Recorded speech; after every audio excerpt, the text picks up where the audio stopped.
fàttaliku mbokk yi juróom-ñaari waxtu mooy jot ci seen télévision nationale ñu indi leen xabaar yi nga xam ne nii ñoom la ñu fiy jot a taatane tey jii xabaar yi li ci gën a fës moo di tawat yi nga xam ne nii moo gën a ci suñum réew ñi koy wax itam Covid 19 ndax am na ñeent ñoo xam ne nii nimiku nañ ne dolleeku nañ ñi ci am waaye itam am na fukk yoo xam ne nii ñoom itam wér nañ ba génn l'hôpital ak li nga xam ne nii itam moo doon tolluwaayu tawat jooju ci fànn yëpp incha allah dinañ ci indi ay leeral tawat jooju itam ku nekk xam ne ne moo taxoon njiitu réew mi ci waxtaan yi nga xam ne nii seq na ko askan wi ci ñetti fan ci weeru avril bi ñu nekk rawatina itam mu tolloo ko bañ ne ëllëg la suñu feetu indépendance am na waxtaan wu mu def ba am itam ak jagle gu mu jagle ci ay pàcc yoo xam ne ci wàllu courant bi wàllu ndox mi ak yeneen fànn yi hôtel yi ak transport bi mu am itam jéego yu am solo yu mu ci def loolu incha allah dinañ ko gën a texan ñi war itam xool kilifa yi nga xam ne nii ñoom ñoo ci addu ngir ñu gën ñoo xamal loolee nan lañ koy doxale ak jumtukaay yi nga xam ne nii ñi ngi wëy di ci soññi ak di ko jagleel ñi nga xam ne nii ñoom ñoo ko yeeyoo ngir ñu gën a mën a fegu loolu incha allah dinañ ci indi ay leeral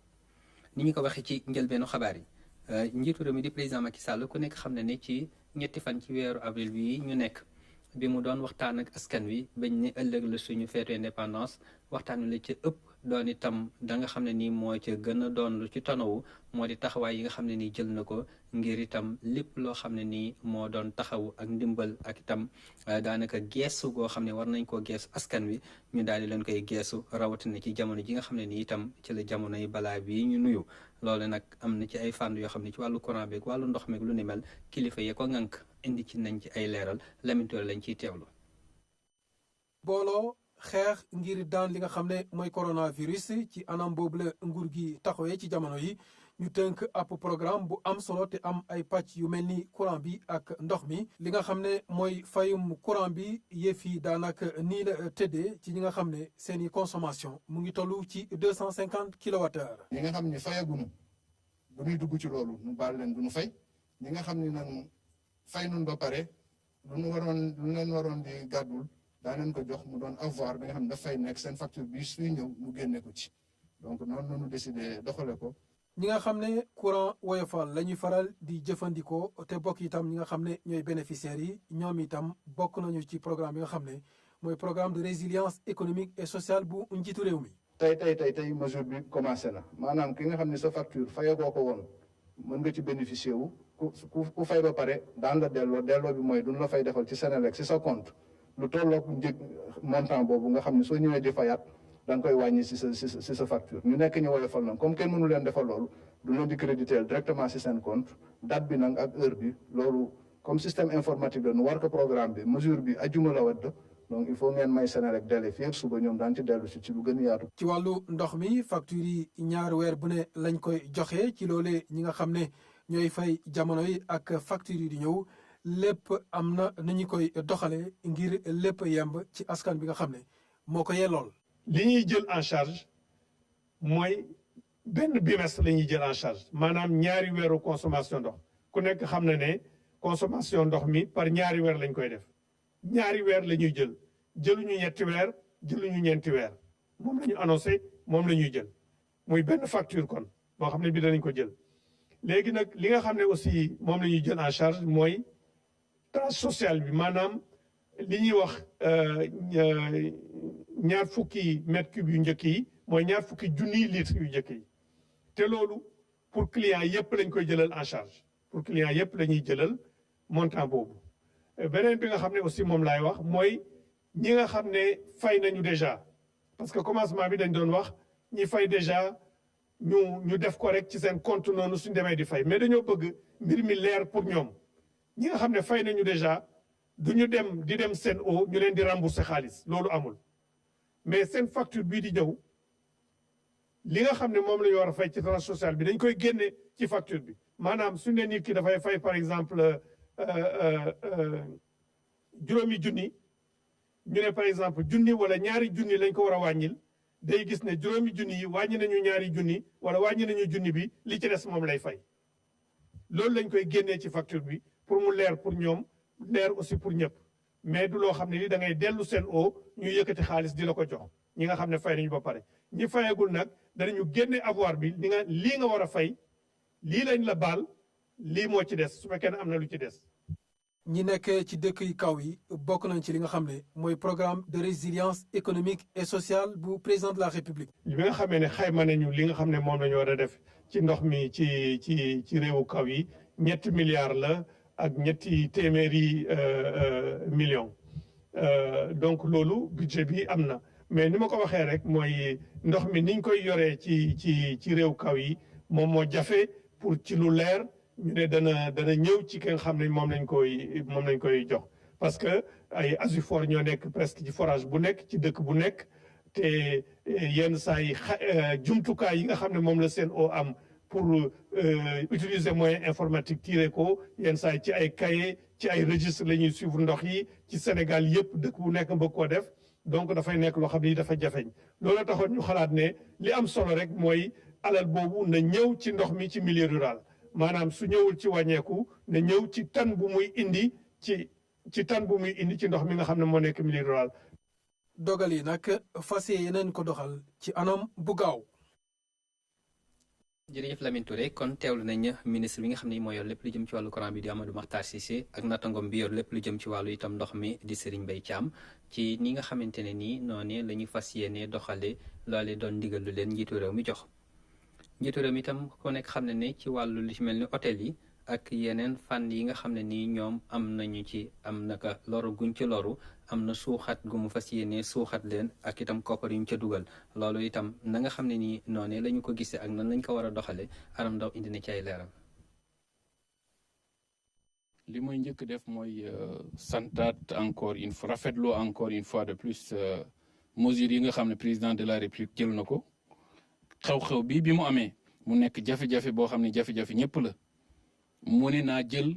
samay mesures naa jël samay disposition jël lu tolloog 1000 milliards ne lii nii kat dama ko war a jàppale askan wi bokk na ci li mu jàppale secteur élevage ci la bokk tey ci tey bi may wax ak yéen rek moom ci boppam jënd luy tolloog 3 milliards ne nañ ko accompagner éleveurs yi pour ñu jënd leen aliment de bétail parce que naam wax na dund askan wi luy tolloog 69 milliards doomu aadama yi ñu jënd leen dund waaye def ne bu ñu fàtte aussi jur gi parce que jur gi tamit ci la bokk te ci suñu économie la bokk kon kooku jàppale na sàmmkat au-delà de ça aussi am na fonds boo xam ne wax naa ko temps yële fonds bi musul weesu 250 millions par an ren jël na luy tolloog 3 milliards def na ko ci donc c'est déjà 6 milliards en plus de cela aussi nee na nañu jël ay fonds jox ko DER pour que DER accompagne financement jigéen ñi ak financement ndaw yi te par rapport à ça aussi waxtaan nañ ko DER nee nañ ils sont dans les dispositions suñu amee li ñu soxla jël luy tolloo 4 milliards ba 5 milliards def ko ci ren ci secteur élevage soo cumulé mën naan luy tolloo 11 milliards def nañ ko pour accompagner le secteur de l'élevage niñ ko defee élevage lañ ko defee ci yeneen secteur yëpp. kon loolu doon kàddu yoo xam ne mi ngi tukkee ci jawriñ ji ñu dénk lépp lu jëm ci wàllu càmm gi di Samba Ndiobène Ka mel na ni Aram Ndaw itam bandam moo teewagul incha allah dinañ ci indi ay leeral li nga xam ne ni itam moom la ñuy wëyal kon moo di jawriñ yi nga xam ne ni moom lañ dénk lépp lu jëm ci wàllu wér-gu-yaram ni mu koy baaxoo di defee bët bu set dina indi ay leeral ci tolluwaayu tawat ji ak ñi nga xam ne ni ñoo ci faju ba wér ak ñi nga xam ne itam ñoo doon ñi doog a am doomu jàngoro ji ak tolluwaay ci lim ñu teewlu ci Abdoulaye Diouf Sarr. tey altine juróom benni fan weeru avril 2020 ministère de la santé et de l'action sociale jot na résultat wu testu tey si juróom-ñeent fukki test ak juróom yu ñu réalisé ñeent ñoo si positif bon nag ñeent ñoo si am jàngoro ji ñett yi ay cas contact yu ñu doon suivre la benn bi moom la ñuy wax transmission communautaire mënaguñ ko lënkalee keneen ñu leen di yëgal tam ne tey fukki patient yu newoon hôpital wér nañu bésu tey bi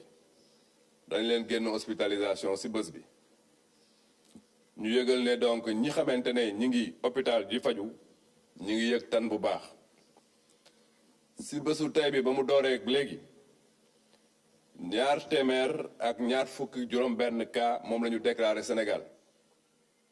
ñi ci wér nag juróom-ñeent fukk ak ñaar lañ ñaar ñoo ci génn àdduna kenn ki ñu évacué ko bon nag ci bésu tey bi ñi nekk hôpital ñu leen di faj ñu ngi toll ci téeméer ak fanweer ak benn.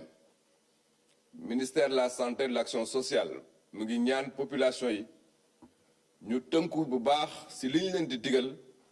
pour que xeex bi contre Covid-19 ñu mën ko gagner ci nu mu gëne. kooku di Abdoulaye Diouf Sarr di jëwriñ ji ñu dénk lépp lu jëm ci wàllu wér-gu-yaram di fàttali ne lu tollook 4 doomu aadama tey ji nimmiku nañ ne am nañu doomu jàngoro ji lu tollook itam fukk ñoom itam faj nañ leen ba ñu wér ci lu yees bokk ak la nga xam ne nii moo ci amoon ci li nga xam ne moo doon tolluwaay yooyu xam ne ne itam njëwriñam gi mu jiite mi ngi dolli di soññe ak a fàttali ci li nga xam ne moo doon ay matuwaay ñu war a sàmmoonteel ngir mën a fegu ci tawat jooju.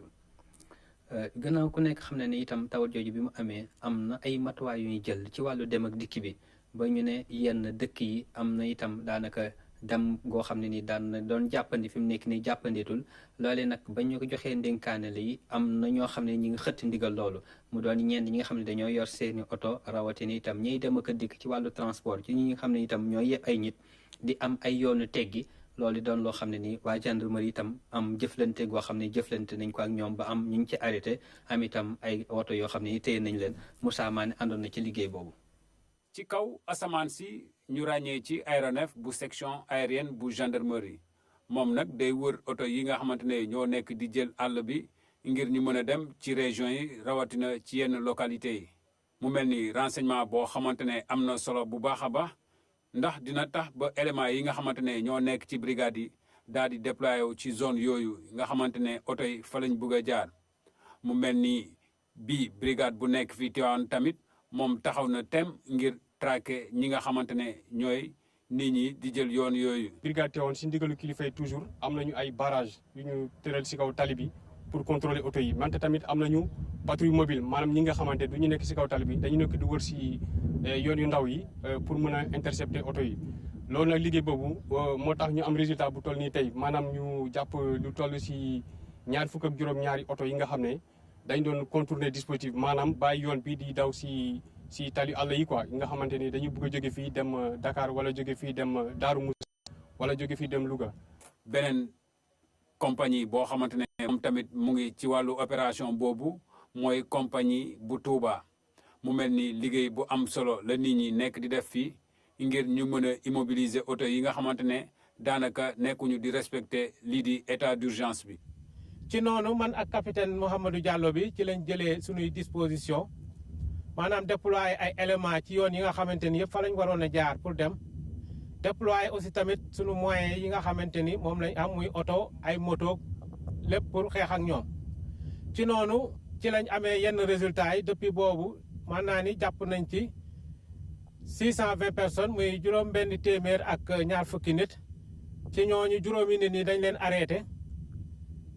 arrêté ci aussi téeméer ak ñeent fukk ak juróom-ñaari oto téye leen téye ti tamit fanweer ak juróom-ñaari moto. ginnaaw opération boobu nag ki nga xamante ne mooy commandant légion centre ouest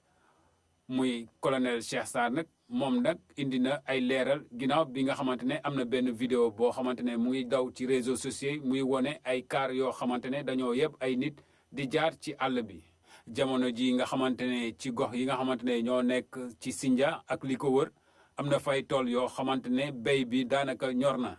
mu mel ni ñooñu nag dañuy dem pour witti lépp loo xamante ne béy nañ ko fa leneen li nga xamante ne wax na ko nee na nit ñi nañu xoolaat bu baax lu ñuy xool ci biir réseaux sociaux yi loolu moo tax mu ngi ñaax nit ñi nag ñu xoolaat bu baax a baax li nga xamante ne moom la ñuy fekk ci réseaux sociaux yi. jërëjëf Moussa Mané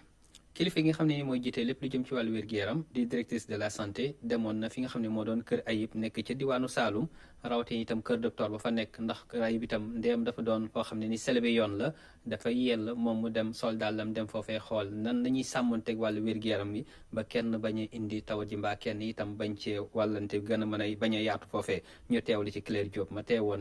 ga nga xam ne ni demoon na ko foofee.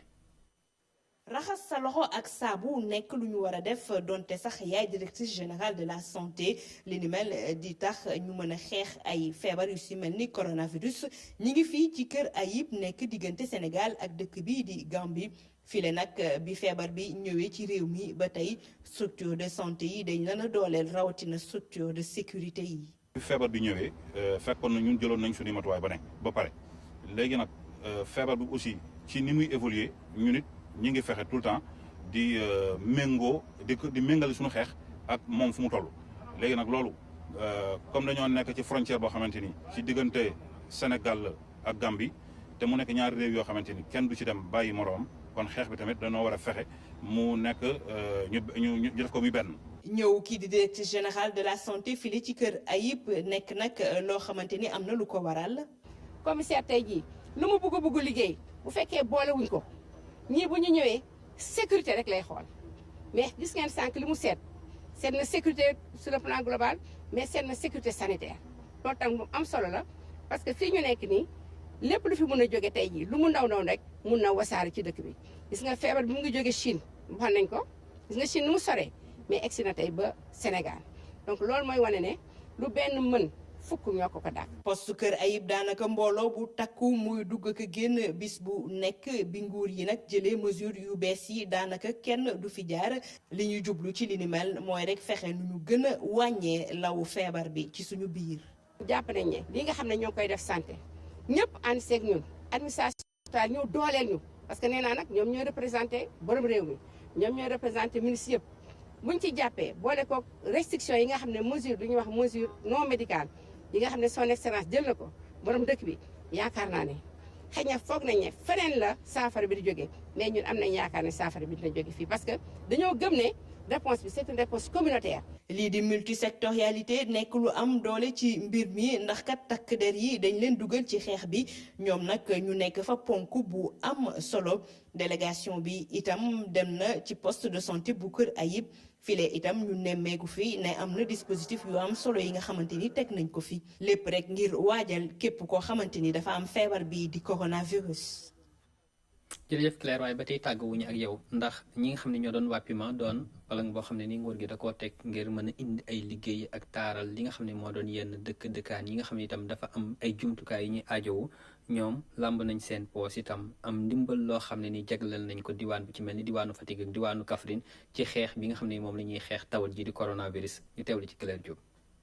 PUMA du programme d'urgence de modernisation des axes et territoires frontaliers amal don bu am solo moom nag mu génnee koppar gu bari fas yéene ko dugal ci plan de riposte nationale xeex feebar bi di coronavirus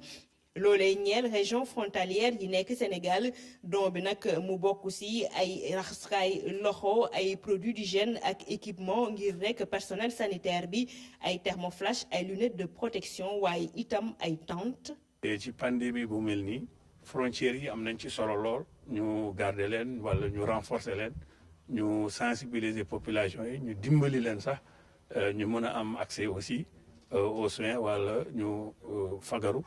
pour éviter quand même la propagation de ce virus. gis nañ ne fii aussi région de Fatick macha allah dispositif bi ñu fi jël pour quand même au niveau frontalier xaw na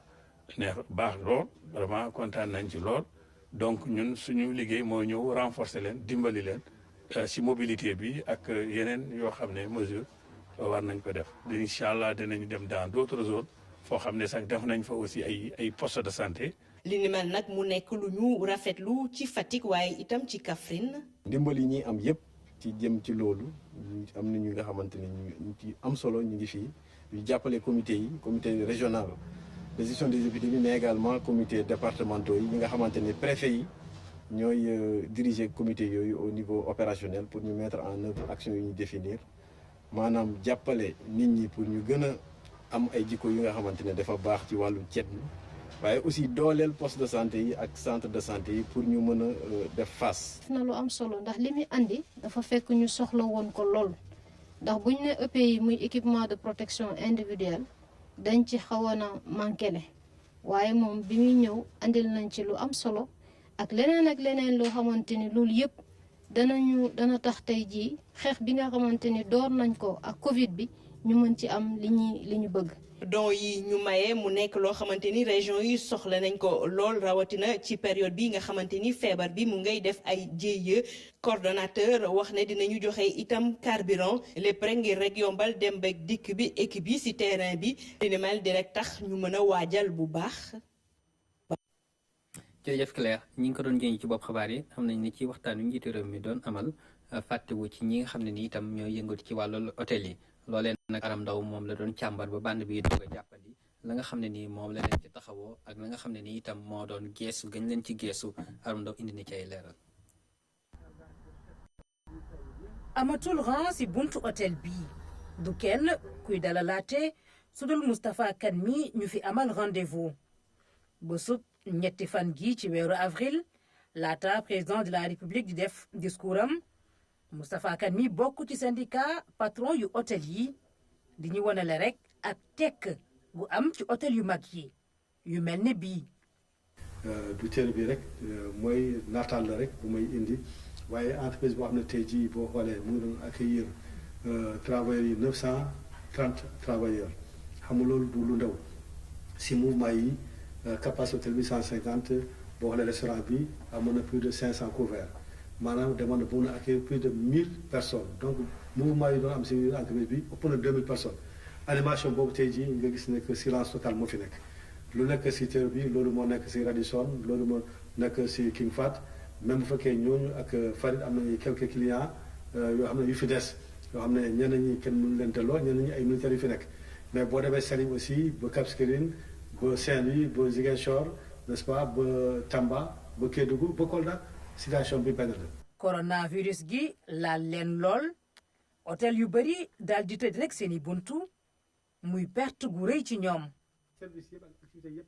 muy hébergement muy restauration muy transport muy vente de billets d'avion muy circuit muy yëpp mu ngi toll si 230 000 francs CFA n'est-ce pas loolu mooy impact boo xam ne n'est-ce pas moom lañu xëy na n'est-ce pas avec des chiffres précis. na banque yi aj bor yi na nguur gi génnee koppar ngir jàppale hôtel yi lii doonoon rek seeni jàmbat. situation bi boo xam ne tout est à l'arrêt nit ki muy travailleurs yi leboon banque tey jii amatuñu revenu pour fay n'est-ce pas prêt bu ñu jëloon entreprise yi leboon banque bi pour tabax hôtel yi tey jii amatuñu ay revenu pour fay banque bi mais banque bi tamit war na am aussi moom tamit dal ak xaarandi n'est-ce pas ba situation yi ñëwaat à la normale loolu mooy yoon am nañu yaakaar n'est-ce pas si président comme ni ma ko waxee léegi aussi si pasam ak gis-gisam n'est-ce pas bu sori pour dimbali hôtellerie bi pour mu développer wu. lan la président de la république fas yéene jël ci dogal 20h jot ñëpp daal di teewlu. mes chers compatriotes. président de la république daal di génne dogal yu bari rawatina nag ci ñi nga xam ne ñoom ñoo gën a loru ci bile feebar. li président jël comme dogal secteur boobu mooy par exemple première mesure bi mooy crédit hôtelier bi nga xam ne gouvernement bi tegoon na ko fi bi Ebola amee crise Ebola pour jàppale secteur tourisme 5 milliards la woon président jël na dogal dolli ci 10 milliards pour que hôtel yëpp wala ñii di liggéey ci affaire restauration ministère tourisme ak transport aérien am nañ comité bu koy gérer. ñu yokk ci 10 milliards donc mu nekk 15 milliards loolu day dimbali entreprise yooyu immédiatement. téeméeri milliards mooy jàppale gu njëkk gi yeneen ñaari téeméeri milliards moom daal di jëm rek ci financement yu yomb ci wàllu l'impôt yi ak taxe yi yu ci bëri nguur gi daal di koy aj yii mu baale ko yeneen yi rek mu daal di tuxal àpp gi. président jël dogal tam ne. entreprise yooyu yëpp nga xam ne daan am jafe-jafe yooyu taxes yu ñu war a fay gouvernement bi ak ay impôt lépp lu ñu waroon fay daal gouvernement ñu waroon ko fay tey wala suba wala fii ak weer président jox na leen délai mu dem ba 15 juillet 2020 donc jox leen 3 mois pratiquement de plus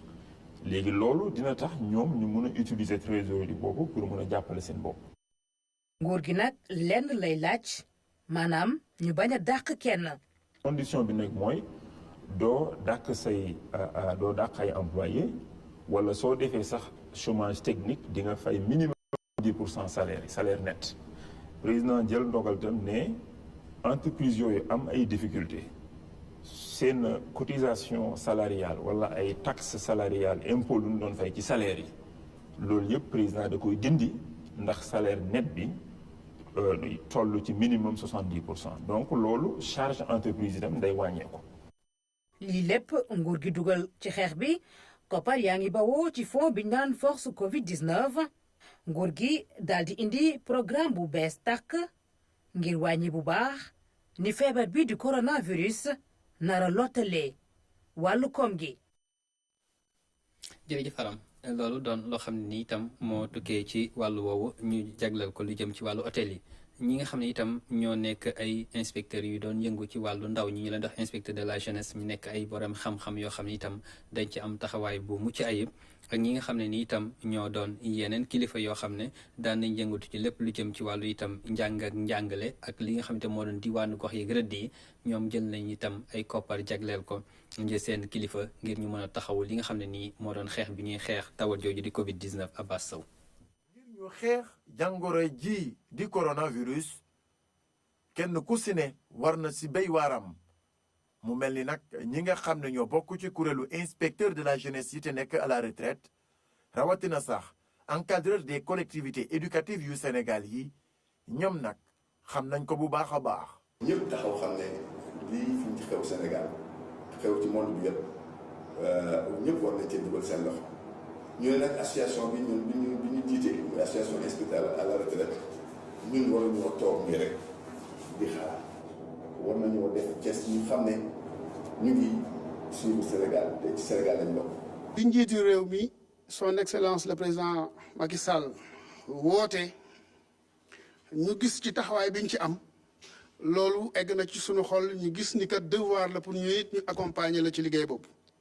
ndax dañu di ay partenaires yoo xamante ni yàgg nañu te gis nañu bi nga ñëwee ci département bi aussi am na ay changements yoo xamante ni franchement association yi gis nañ ci seen bopp waaye xale yi gis nañ ci seen bopp. ñu sumb ci xeex mi ñaari kuréel yooyule ñu xam bu baax li nga xamante ne moom moo njëriñ askan bi ñu fas yéene taxaw ci wetu nguur mi jaarale ko ci seen ministère ngir ñu jàppale nguur bi le. li ngeen def nii tey nag daf ñu neex lool ñëw bi rek manifester seen soutien à l'État du Sénégal au ministère dafa doy sëkk parce que xeex la ba nga xamante ni nu ko waaye xeexee rek dina am solo dina dimbali peuple sénégalais ndax àdduna yëpp la coronavirus laal Sénégal nag besewu ci les bras toogul rek croiser les bras ñi ngi ci bay seen waar ngeen comprendre ne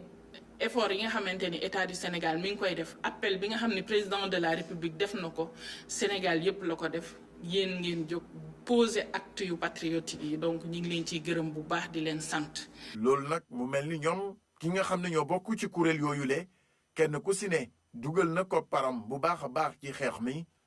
wante ginnaaw loolu ñoom nag ñu fas yéene wéyal sensibilisation bi ci terrain bi loolu nag le ministre bi di wax moo di bépp association bu jeunesse bu Sénégal taxaw na ci xeexum Covid 19. jërëjëf Abbas Seydina Aline Fall moom dafa xool itam tawat ji ak li nga xam ne itam moo doon ay tolluwaayam ci bitim réew rawatina ci àddina wërngal kàpp xam le ne lu tollook juróom benn fukki junni doomu aadama ak juróom-ñeent ñoom faatu nañ ci lu tollook itam million bu tegal am nañu doomu jàngoro jooju loolee nag ba ñuy doon loo xam ne ni itam lu ñuy jéem a saafara te amaguñ ci am paj moom ca Mali moom am na ay cong moo xam ne ni am na fa ba lu tollook ñaar fukki soldaar wàcc ca ñu teewlu ci Seydina Aline Fall. ca Europe limub ñi faatu ca coronavirus bi wàññeeku na jamono jile ca Espagne Italie ak France mu nekk ñetteelu fan boo xamante ni nag nemmeeku nañ ne am na nag wàññeeku nag ci ñi ñàkk seen bakkan nag foofu lii waaye nag fële ca États-Unis nag moom nag am na yokkute ci nag ñi nga xamante ne feebar bi nag dal na lañ ak ñi nga xamante ne nag ñu ngi fay wéy di faatu ca Royaume-Uni ren bi di Elizabeth II moom nag génn na dal di nag wax ak askan wa. mu nekk nag lu jafe foofu nag ca dëkk ba ndaxte nag moom Elizabeth II bii nag mooy ñeenteelu yoon nag muy génn di wax gannaaw bi nga xamante ne ni nag nekk na ren foofu ca nag Royaume-Uni boobaak léegi toll ci juróom benn fukki at ak juróom-ñett ci àdduna bi nag ñu jàpp ne juróom-benn fukk ak juróom-ñeenti junni nit ñàkk nañ seen bakkan nag ci feebar boobu di coronavirus. ca France ñu jàpp ne juróom-ñetti junni nit ñàkk nañ seen bakkan nag ci coronavirus bi ci dëkk ba sax am na nag benn essai clinique boo xamante ne ni nag dañ koy tàmbali suba ak jàmm ngir nag xool deretu ñi nga xamante ne ñoom dañoo wër nag ci feebar bii di coronavirus ndax mun nañu nag xool seen deret lenn ci loo xamante ne ni nag mun nañ ko jëfandikoo ngir nag faj ci ñi yor jàngoro joojulee. fii ci Afrique nag Soudan moom xam le ne am na cas bu njëkk ci coronavirus. ci Mali nag feebar bi di coronavirus dafa mel ni teewul terroristes yi ñoom di wéyal li nga xamante ne ni mooy di seen i jëf yi ñaaw ndaxte tey ji nag am na lu tollook ñaar fukk soldats maliens yoo xamante ne ñàkk nañ seen bakkan ca Gao nekk ca bët gànnaaru réew ma ñoom nag dañu amoon cong moo xamante ne dañu jàpp ne ay kuréelu terroriste ñoom ñoo leen songoon nag ba indi fa nag faatu yooyu le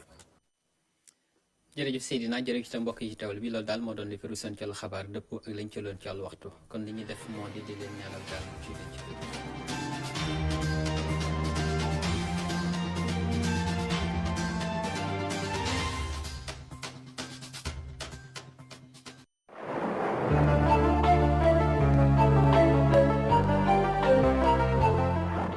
asalaamaaleykum mbokk yi ginnaaw géej gi nga xam yëngatu woon na lool ci ay bis yi ñu jógee fi ñuy tàmbalee nag mooy li gën a fës ci xibaaru météo yi mooy asamaan si leer na bu baax ndax naka bëriwul ay niir seddaay bi am nañ ko ci boor géej gi mais digg réew mi xaw naa tàng bu baax ñu xool nataalu niir yi ci Afrique sowu jant ab asamaan su leer la ñuy am ci côté Ndakaaru côté Sahel bi yëpp daanaka côté golfe li Guinée la ñu am ay niir yoo xam ne par yenn saa ñu joxe taw mais li ci des lépp daanaka amul ay niir ba tax na li ñuy seetlu tey ci guddi jëm ci ëllëg fu muy gën a sedde mooy Ndakaaru mu am fukki degré ak juróom-ñeent ñaar fukki degré ak ñaar fële ci Mbour ñaar fukki degré benn fële ci Ziguinchor ñaar fukki degré Saint-Louis ak ñaar fukki degré benn fële ci Louga li ci des lépp bu ñu duggee ci réew mi guddi gi na xaw a tàng tuuti parce que nañu amee ñaar fukki degré juróom fële ci Kaolack ñaar fukki degré ñeent Diourbel ñaar fukki degré juróom Linguère ñaar fukki degré ñeent fële ci Podor bu ñu wàccee tuuti ñaar fukki degré juróom benn Kaffrine ñaar fukki degré ñett fële ci Kolda bu ñu demee ba ci biir Tambacounda mooy gën a tàng ci guddi ndax am ñaar fukki degré juróom-ñett ñaar fukki degré juróom-ñaar fële ca Matam ñaar fukki degré juróom-benn Bakel ñaar fukki degré juróom-benn fële ca Kédougou bu ñu demee ci bëccëg gi ni ñuy seetlu mooy tàngoor mi ngi fi ba tey mais Ndakaaru mooy gën a tane parce que na am ñaar fukki degré juróom fële ci Ndakaaru fanweer degré juróom-ñeent Mbuur fi ci des yëpp ñeent fukki degré lu tegal la ñu am parce que Ndar nañu am ñeent fukki degré ñaar fële ci Louga ñeent fukki degré ñett ñu am ko ci Diourbel ak Linguère ak Podor bu ñu demee ba ci penku bi foofu mooy gën a tàng parce que na am ñeent fukki degré juróom nañ ko am Matam ak Bakel mën a dem ba ci Kaolack ak Kaffrine tam nañ fa am ñeent fukki degré juróom foofu na tàng lool ñeent fukki degré ñett ñu am ko Kolda naka noonu Tambacounda Kédougou am ñeent fukki degré ñeent donc bu ñu ko tënkee mooy seddaay bi ñu fi amoon mi ngi fi ba tey surtout ci sowu réew mi côté géej gi yëngu woon na lool ci ay bis bi mais xaw naa wàññeeku bu baax mbokk yi nag du ñu tëj lu di leen ñaaxaat ngeen déglu waa kër docteur la ñuy wax bu baax ngeen raxas di sellal seen loxo toog seen biir kër pour xeex jàngoro bi ñuy wax coronavirus loolu la ñu amoon leen dox di daje ba suba ak jàmm wasalaam.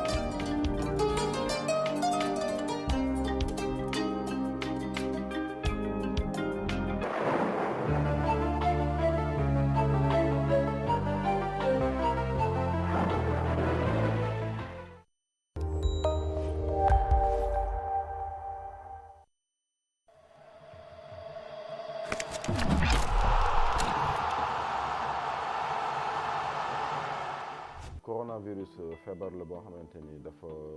metti dafa doy waar parce que gis nañu nu mu lëmbee àdduna bi am na ay prévention yoo xamante ni moom la di joxe pour ñu di ko topp notamment di raxas suñu loxo ak saabu souvent ñuy éviter aussi di joxante loxo ci nuyoo yi et booy di tichool yi aussi nga def ko fi nga xamante ni sa loxo foofu lay lemoo si conc bi noonu la ñu mën a def en tout cas pour xeex feebar bi et surtout nañu toog ci suñu kër yi nañu toog ci kër yi nañu toog ci kër yi.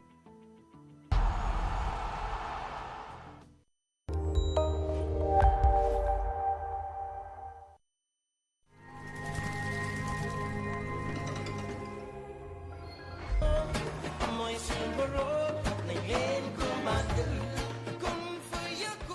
chers téléspectateurs seen télévision RTS2 moo leen indil programme yu bees lu ci mel ni nit ak mala des émissions d'élevage boo xam ni dañ ci fas yéene waxtaanee bépp espèce animaux domestiques animaux sauvages ñu fas yéene ci dalal ay chercheurs ay experts ay vétérinaires ñoo xam ni seen xam-xam dafa màcc ci wàllum élevage. gis nañ ren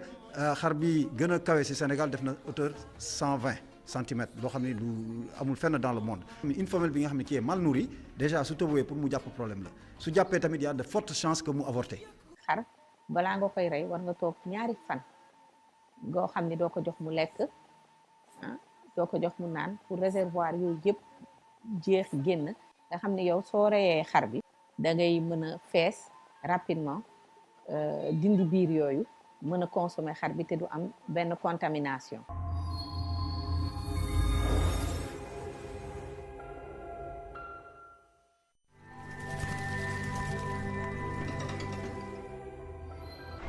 salaamaaleykum ñu ngi leen di nuyu gars yi nga xamante ne si yàkkamti woon nañ am affaire bu nice kuy yëg Dakar taxawal mais ki may seen joor la booy kaay 16 aca fais attention vas-y aca toogal damay dem te kenn duma te garab gu ndaw boo ko mënta roose bàyyi ko mu dund. alors bëgg nga koko. waaw. mais di nga ko naan ak beaucoup de stress. lu tax. ça va être très chaud parce que je te présente Tige. bien alors Tidiane moom nga war a jàkkaarloo. pourquoi Wally Seck. waaw Wally Seck parce que man Faramaren laa déjà. voilà. yéen a ko dégg waaw. nee na Faramaren la. ana samay dàll yéen ak sama sac nag. dem nañ te duñu dellu si dem nañ te duñu dellu si dem nañ.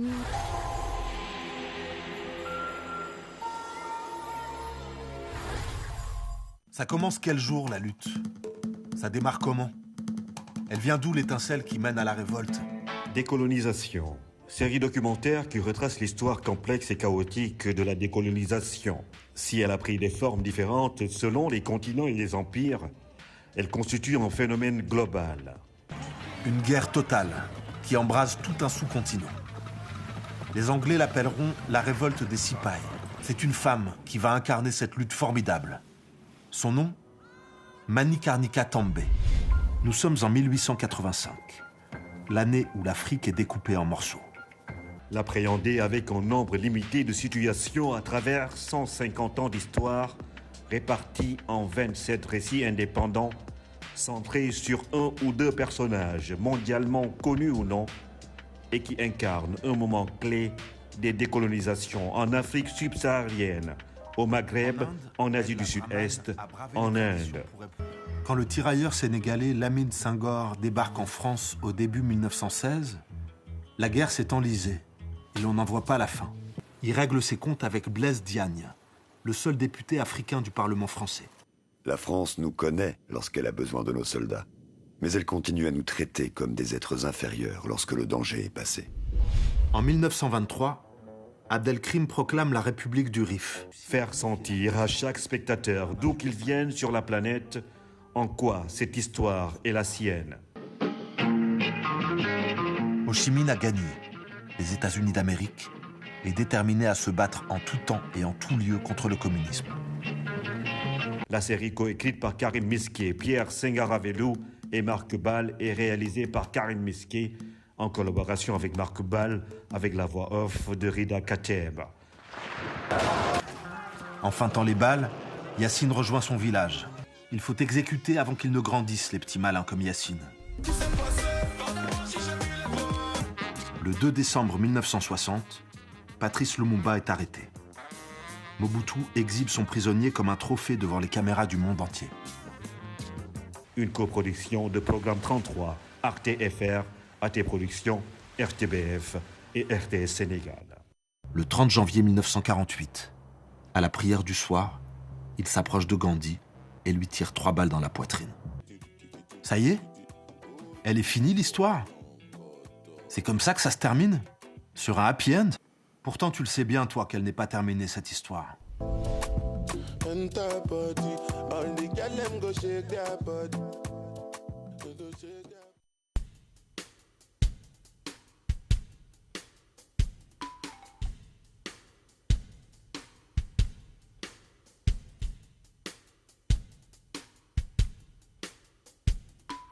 coronavirus feebar bu bon la te li ni ci réew mi raxas say loxo foo tollu ak saabu te moytu fu nit yi daje bañ di joxe loxo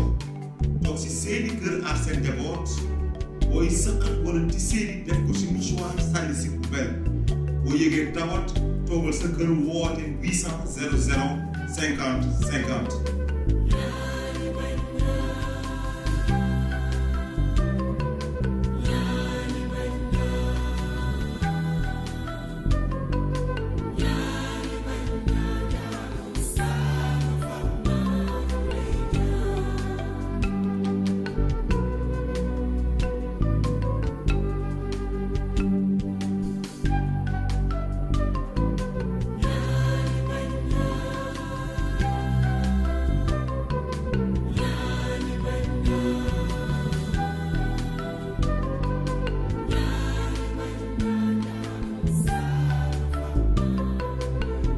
Coronavirus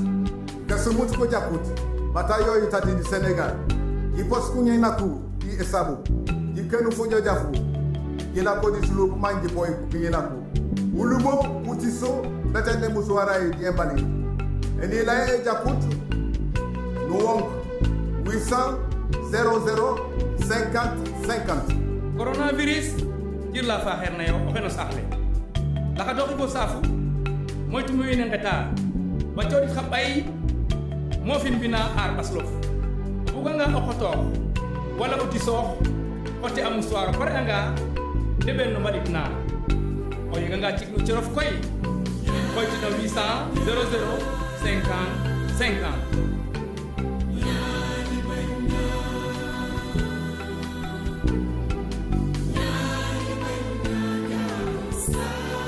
Coronavirus sasa jaw balum nga hakilotu sasa jaw balum nga bulo ko safuno la wato wati nga hakilotu fanam ka fola kana boldi nyonna ni nga sinu sokono dimbala kanta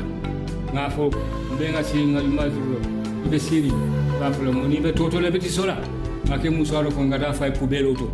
ngam fan kanta dimbala kanta nga siso ni be sinu sokono fore me fan kala muta se kiliro ke 800 00 50 50. Coronavirus oto ñaw bonaɗo ɗo nder meɗen labbinen koye meɗen ɗo nder meɗen to boowol meɗen keddoɗen ganduɓe ko haalte ko nafoore meɗen woni hen yon woddodir yon dentodir renden laawal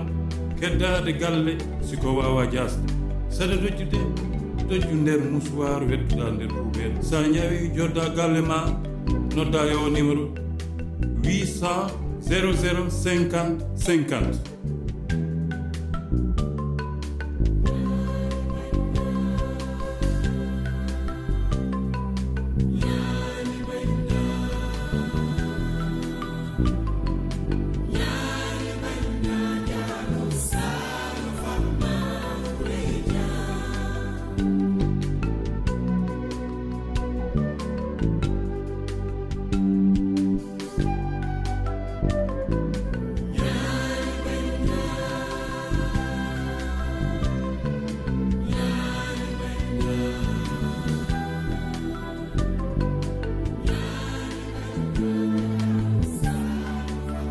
Unis dans la discipline et le strict respect des prescriptions et recommandations du ministère de la Santé et de l'Action sociale, nous vaincrons. L'Orchestre national et l'Union des radios communautaires du Sénégal.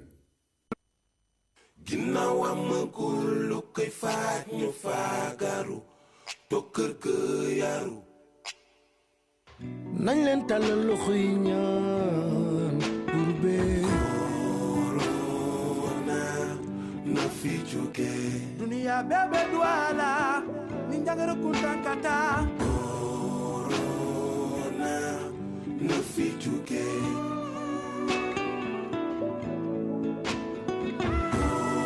corona na fi jóge subhana taala mooy wane boppam ngir ñu bàyyi xel ci moom waaw yàlla na ko fi yàlla jëlee corona bi lee waaw Covid-19 lëmbe na àdduna corona tax joxe loxo xewi na fagarul bañ kenn wàll la sooy fexeel sori ma seet la ñuy ñaan ci réew mi nañu set ci xol yi set ci kër yi di xale yi ci biir kër yi waaw ndax feebar bi li ko fi jëlee mooy seto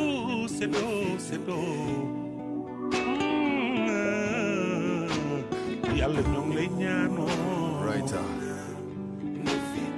moytul mbooloo yi mala yi golo yi saytu lekk lu seet saxo raxas loxo yi ñu booloo ci xeet bi jóg ar sunu xeet muslu ci quarantaine mooy sunu karange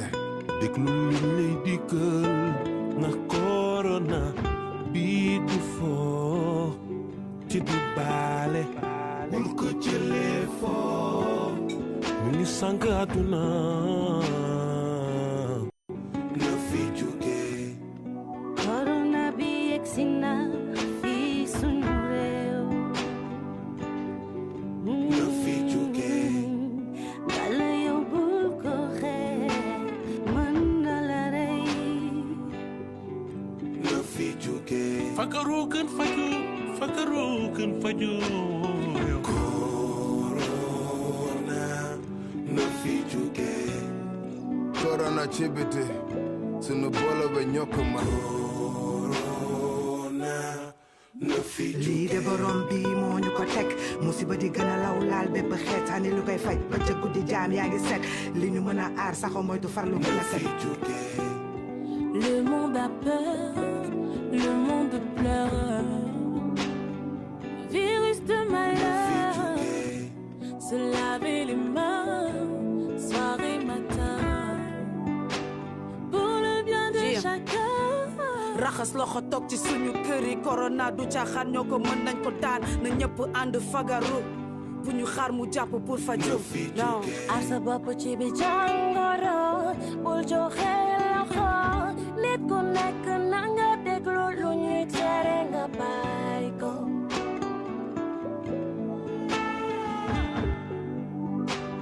jakul cungoma wana salate korentade hayo corona na fi jógee yele jangala kuntanani min dunala wari ko de la wari mu dunya hatunya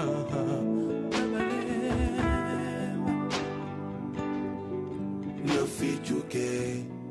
ginnaaw amagul lu koy faj ñu fagaru na fi jógee ginnaaw amagul lu koy faj ñu fagaru toog kër ga yaru. Avec notre intelligence, notre inventivité, notre solidarité, nous vaincrons cette bestiole qui se croit humaine. Maintenons notre propreté, buvons régulièrement de l'eau, évitons de se serrer les mains s'il le faut pour nous maintenir en bonne santé. Gagnons cette guerre contre le coronavirus. Prions pour les victimes et fêtons la victoire du monde uni. Ça existe. On gagne ou on gagne.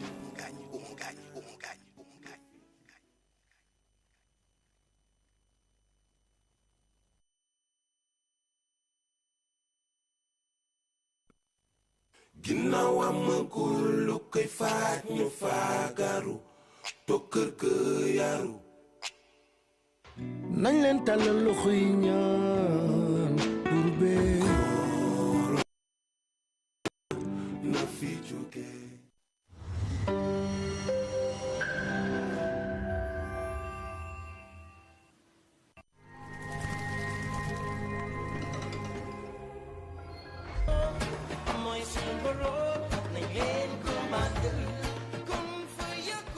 chers téléspectateurs seen télévision RTS 2 moo leen indil programme yu bees lu ci mel ni nit ak mala des émissions d'élevage boo xam ni dañ ci fas yéene waxtaanee bépp espèce animaux domestiques animaux sauvages ñu fas yéene ci dalal ay chercheurs ay experts ay vétérinaires ñoo xam ni seen xam-xam dafa màcc ci wàllum élevage. gis nañ ren xar bi gën a kawe ci Sénégal de hauteur 120 centimètres loo xam ne lu amul fenn dans le monde. une femelle bi nga xam ne qui est mal nourrie déjà su tëbooyee pour mu jàpp problème la su jàppee tamit y a de fortes chances que mu avorté. xar balaa nga koy rey war nga toog ñaari fan goo xam ne doo ko jox mu lekk doo ko jox mu naan pour réservoir yooyu yëpp jeex génn nga xam ne yow soo reyee xar bi da ngay mën a fees rapidement dindi biir yooyu mën a consommer xar bi te du am benn contamination.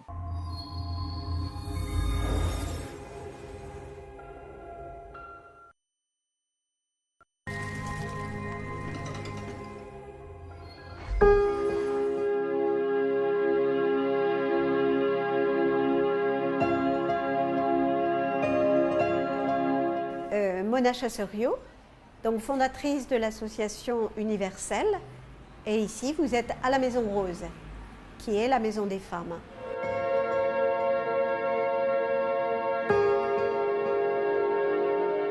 Je suis allée dans la rue, vivre avec les clochards pour comprendre qu'est-ce que c'est que l'inexistence. Des fois, c'est tellement dur, vous savez, vous êtes là, vous n'avez pas un sou, mais il faut faire vivre toute la maison. Et donc, il y a toujours une main qui arrive. Ça fait 30 ans que je vis ça. Et donc, il faut une foi. C'est si on n'a pas la foi, on ne peut pas.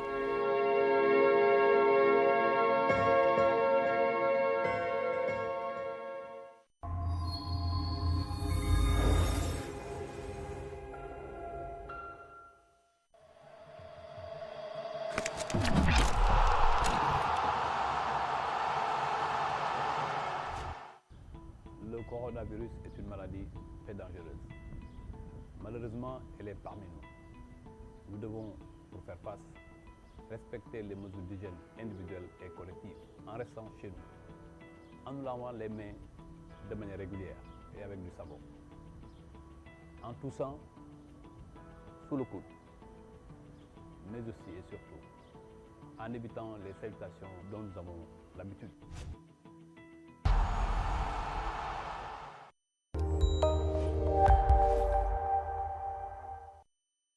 أعوذ بالله من الشيطان الرجيم بسم الله الرحمن الرحيم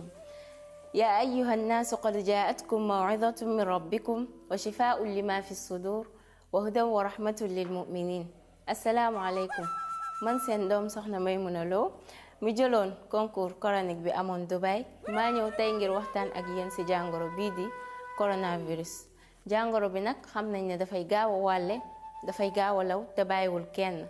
moo tax maa ngi ñaan way jur yi ñu téye seeni doom ci biir kër gi ba benn xale du génn ci mbedd bi di leen ñaan aussi ñu jàppale xale yi ñuy raxas seeni loxo ak saabu ba mu set fu ñu toll moytu li nga xamante ne mooy joxante loxo moytu tamit li nga xamante ne mooy dajaloo maa ngi ñaan sëriñ daara yi kilifa yi ak way jur yi ñu sàmm ñu aar ñu ci loraange jàngoro bii di coronavirus.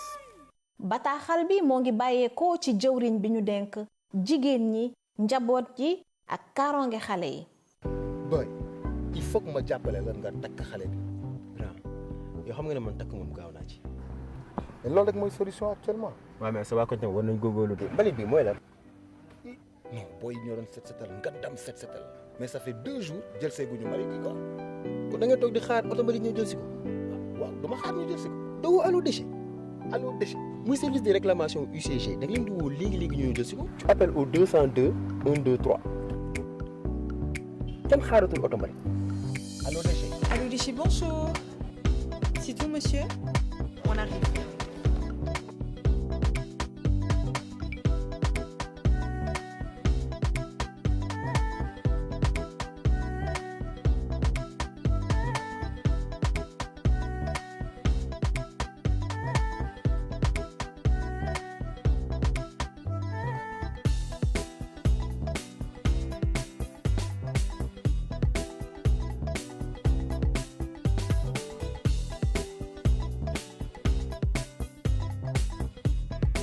sama gars yi UCG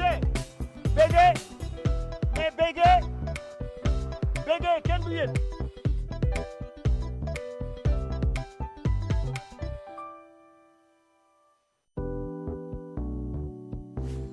Allo Déchet, nouveau service de réclamation de l'UCG pour la région de Dakar à partir du 7 avril. mbokk yi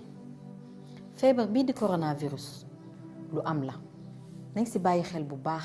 te topp ndigalu ministère de la santé aar suñu bopp aar suñu njaboot ak am di jàmm yi. ñu ngi jaajëfal itam médecin yi nga xamante ni ñu ngi def liggéey bu am solo. nenn rek lañ leen mën a jàppale ñu wàññi suñuy déplacement bu baax a baax a baax nañu ànd booloo xeex lii di coronavirus yal na fi yàlla wàcce jàmm. À ceux qui voient différemment, à celles qui assument leur passion,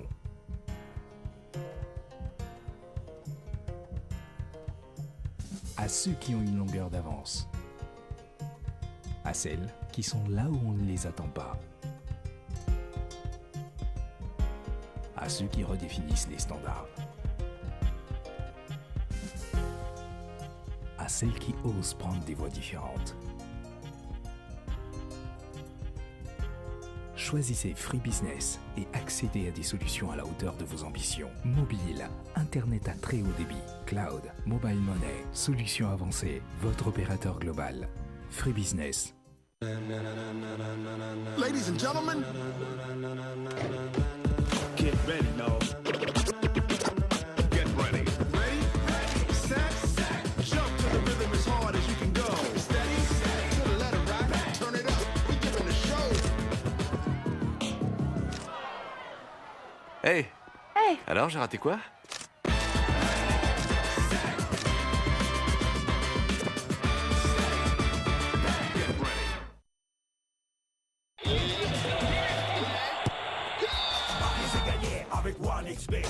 Paris est gagné avec OneXBet. Paris est gagné avec OneXBet. OneXBet, bookmaker fiable. ñàkk a gisee terewuñu jokkoo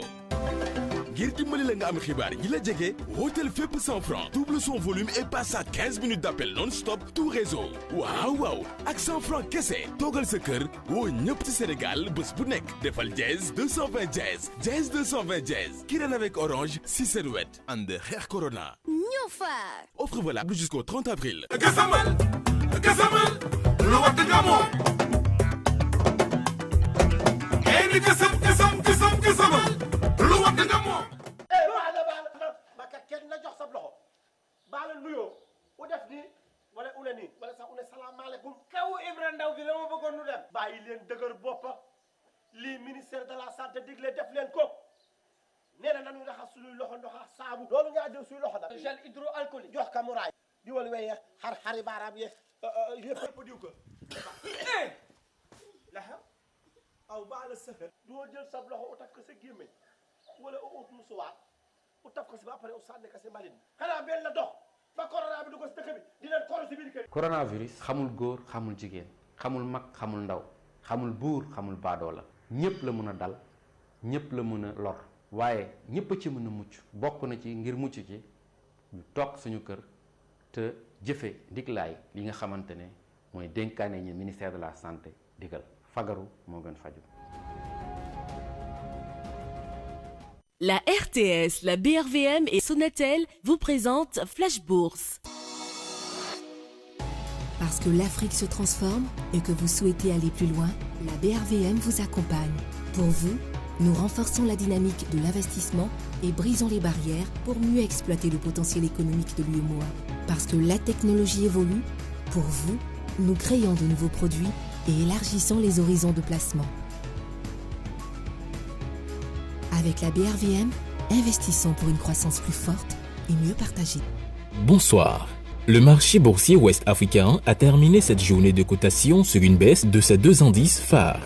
L'indice BRVM10 a reculé de moins 0,16% pour finir à 124,64 points. De son côté, l'indice BRVM Composite a baissé de 0,28% pour s'établir à 133,18 points. Le titre Air Liquide Côte d'Ivoire, société spécialisée dans la production et la distribution de gaz industriels et médicaux, a clôturé la cotation boursière de ce jour au prix de 240 francs CFA et affiche la plus forte hausse du marché avec un gain de 6,67%. En baisse, le titre Palm Côte d'Ivoire a vendu 4,76% de son cours précédent et marqué la baisse record du marché. Actuellement, Une action de la filiale de Sifka s'échange à 1000 francs CFA. La valeur totale des transactions de ce jour s'est située à 160 millions de francs CFA. À demain pour un nouveau numéro de Flash Bourse. La RTS, la BRVM et Sonatel vous ont présenté Flash Bourse.